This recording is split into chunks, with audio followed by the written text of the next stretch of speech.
संवर्ताग्नितटिप्रदीप्तकनक प्रस्पर्धितेजोमयम् गम्भीरध्वनिसामवेदजनकम्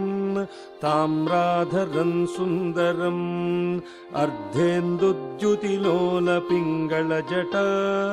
भारप्रबद्धोरगम् वन्दे सिद्धसुरासुरेन्द्रनमितम् पूर्वम् मुखम् शूलिनः कालाभ्रभ्रमराञ्जनद्युतिनिभम् व्यावृत्तपिङ्गेक्षणम् कर्णो भासितभोगिमस्तकमणि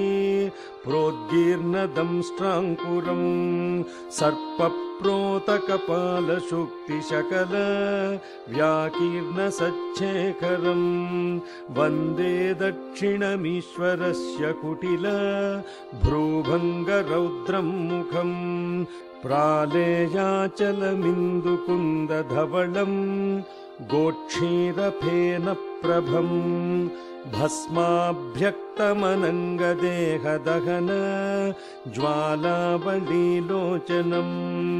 ब्रह्मेन्द्रादिमरुद्गणैस्तुतिपदैः अभ्यर्चितम् योगिभिः वन्देऽहं सकलं कलङ्करहितम् स्थाणोर्मुखम् पश्चिमम् गौरं कुङ्कुमपङ्किलं सुतिलकम् व्यापाण्डुगण्डस्थलम् भ्रूविक्षेपकटाक्षवीक्षणलसत् संसक्तकर्णोत्पलम् स्निग्धम् बिम्बफलाधरप्रहसितम् नीलालकालङ्कृतम् वन्दे पूर्णशशाङ्कमण्डलनिभम् वक्त्रम् हरस्योत्तरम् व्यक्ताव्यक्तगुणेतरम् परतरम् षट्त्रिंशतत्वात्मकम् तस्मादुत्तमतत्त्वमक्षरमिदम् ध्येयम् सदा योगिभिः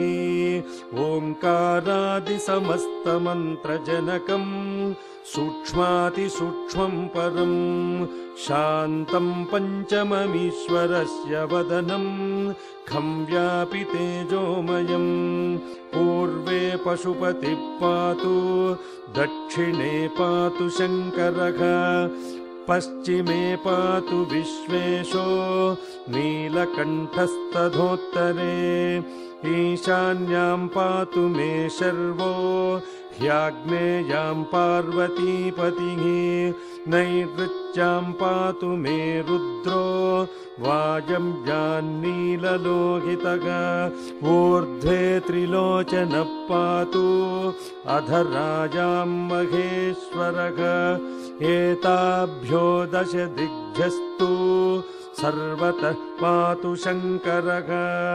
नारुद्रो रुद्रमर्चये।